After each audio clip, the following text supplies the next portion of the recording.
Kita bahas tegangan permukaan zat cair.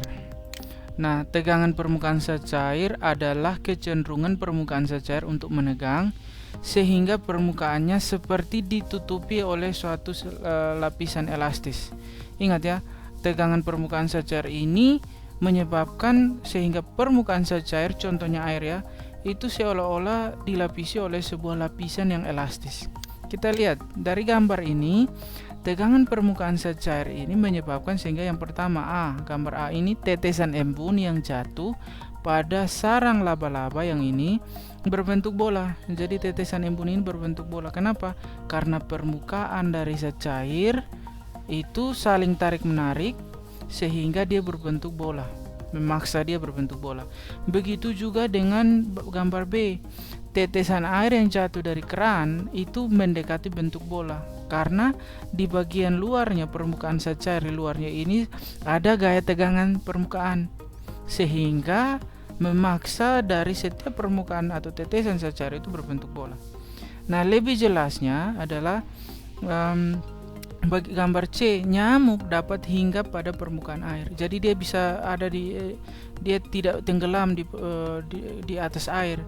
Karena lihat, air itu tegangan permukaannya menyebabkan sehingga terbentuk seperti sebuah lapisan yang elastis di mana binatang-binatang yang ringan itu dapat berdiri di atasnya. Lihat ini. Kalau kita lihat secara teliti, ini seperti ada lapisan tipis yang elastis yang nyamuk ini berdiri di atasnya. Padahal ini air ya. Ini diakibatkan oleh yang namanya tegangan permukaan zat cair. Mari kita lihat konsepnya dengan teliti.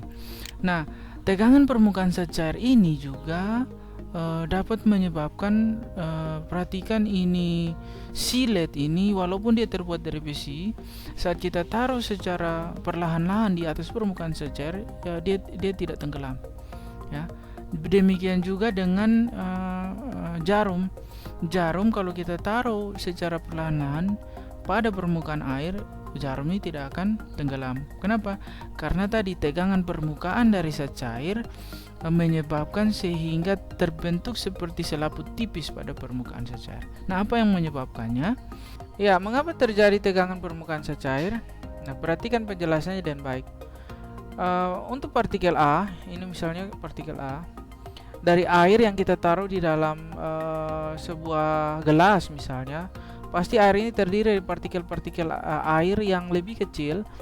Nah, misalnya kita ambil salah satu partikel, misalnya ini partikel A yang terletak di bagian tengah.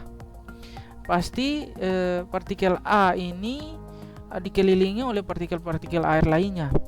Nah, sehingga ada namanya gaya kohesi, yaitu gaya tarik-menarik antar partikel sejenis.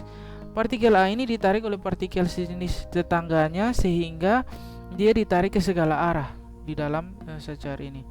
Nah, sehingga resultan dari semua arah dari gaya ini sama dengan 0 atau sigma F sama dengan 0, sehingga dia cenderung tidak kemana-mana. Berbeda dengan partikel B. Partikel B ini terletak pas di permukaan dari zat cair, sehingga tetangganya hanya ada di bagian kanan. Tetangga partikel B hanya di bagian kanan, di bawah, dan sampai di kiri ya. Sedangkan di atas kosong. Nah, hal ini menyebabkan sehingga gaya kohesi itu terjadi hanya di bagian kanan, bawah, sampai kiri. Di bagian atas tidak ada. Nah, sehingga resultan atau sigma F, resultan gayanya itu arahnya ke bawah. Nah, resultan dari gaya ke bawah ini mengakibatkan partikel-partikel yang tersusun di permukaan zat cair, semua zat cair itu cenderung untuk tertarik ke bawah. Karena dia tertarik ke bawah, maka partikel di permukaan ini lebih rapat dengan partikel-partikel di bawahnya. Karena kerapatan partikel ini itu menyebabkan sehingga dia tahan terhadap tekanan. Sehingga kalau benda-benda yang ringan seperti nyamuk, binatang-binatang yang ringan seperti nyamuk, atau benda-benda yang seperti jarum dan lain-lain, dia bisa tahan. Partikel-partikel di permukaan air ini bisa tahan dia sehingga dia tidak tenggelam. Nah, ini menyebabkan terbentuk selaput yang tipis pada permukaan zat cair. Nah, untuk memformulasikan tegangan permukaan, kita ikuti langkah-langkah berikut. Nah, disiapkan sebuah kawat U, kawat berbentuk U, dan di kawat berbentuk U ini kita kaitkan sebuah kawat lurus, di mana kawat yang kita kaitkan ini dapat dengan mudah digerakkan ke atas atau ke bawah ya. Nah, kemudian dicelupkan pada air sabun misalnya, maka akan terbentuk selaput sabun di sini. Nah, karena tegangan permukaan, maka selaput sabun ini akan menarik kawat yang panjang lurus ini ke atas. Nah, walaupun kawat ini sendiri punya berat sebesar W.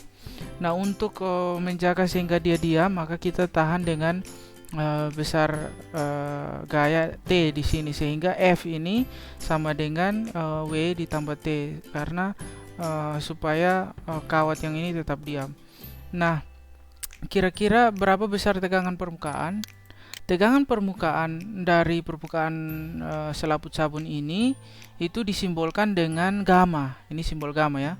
Nah, didefinisikan sebagai perbandingan antara gaya tegangan permukaan F, ini gaya tegangan permukaan F yang menarik ke atas, dan panjang permukaan D. Panjang permukaan ini di mana gaya itu bekerja, gaya F ini bekerja. Jadi panjang permukaan ini adalah di bagian sini, sama dengan L. Oke. Nah, perhatikan, berarti rumusan tegangan permukaan gamma sama dengan F dibagi D. D adalah panjang permukaan. Nah, panjang permukaan ini ada dua, yaitu di bagian depan sini dan juga di bagian depan sana. Sehingga tegangan permukaan ini, gamma ini juga dapat dituliskan dengan gamma sama dengan F dibagi 2L. Karena dua permukaan, di bagian permukaan sini dan di bagian permukaan di belakang sana. Oke, itu adalah formulasi. Jadi bisa kita gunakan dua persamaan ini untuk menghitung besarnya tegangan permukaan dari zat cair. Kita lihat beberapa penerapan tegangan permukaan dalam kehidupan sehari-hari. Nah, ini ada setetes air murni diletakkan di atas lilin yang bersih. Nah, jadi kalau namanya air di atas lilin, pasti dia tidak membasahi permukaan lilin ya. Jadi dia berbentuknya bulat di atas permukaan lilin karena tegangan permukaan tadi, maka bentuknya bulat. Tetapi kalau air ini kita sudah campur dengan deterjen atau sabun, nih bagian B ini adalah setetes air yang mengandung deterjen diletakkan di atas lilin, maka dengan menambahkan deterjen pada air membuat tegangan permukaan air itu semakin kecil. Akibatnya air itu lebih mudah membasahi dinding dari lilin. Nah, perhatikan, deterjen sintetis modern atau secara umum kita katakan sabun itu didesain untuk meningkatkan kemampuan air membasahi kotoran yang melekat pada pakaian. Nah, saat air itu lebih membasahi kotoran, membasahi pakaian, maka lebih mudah kotoran-kotoran yang ada pada pakaian itu terangkat. Nah, konsep dari deterjen adalah untuk menurunkan tegangan permukaan dari air, sehingga dia lebih mampu membasahi permukaan dari kain atau pakaian yang kita gunakan. Begitu juga dengan antiseptik yang dipakai untuk mengobati luka, memiliki daya bunuh kuman yang lebih baik. Nah, juga memiliki tegangan permukaan yang lebih rendah, sehingga antiseptik dapat membasahi seluruh luka. Oke, itu adalah fungsi atau penerapan dari konsep tegangan permukaan. Nah, kita masuk contoh soal. Jadi sebuah kawat panjang 10 cm seperti tadi ditempatkan secara horizontal di permukaan air dan ditarik perlahan-lahan dengan gaya 0,02 Newton. Untuk menjaga agar kawat tetap seimbang, tentukan tegangan permukaan di air tersebut. Kita buat diketahui. Jadi L-nya adalah 10 cm atau 0,1 meter, sedangkan gayanya adalah 0,02 Newton. Nah, ditanya adalah dia punya tegangan permukaan. Ingat persamaan tegangan permukaan sama dengan F per 2L. Oke, sehingga F kita masukkan 0,02 dibagi dengan 2 kali panjang kawat, yaitu 0,1. Hasilnya adalah 0,1 Newton per meter. Jadi ini adalah besarnya tegangan permukaan. Demikianlah contoh soal.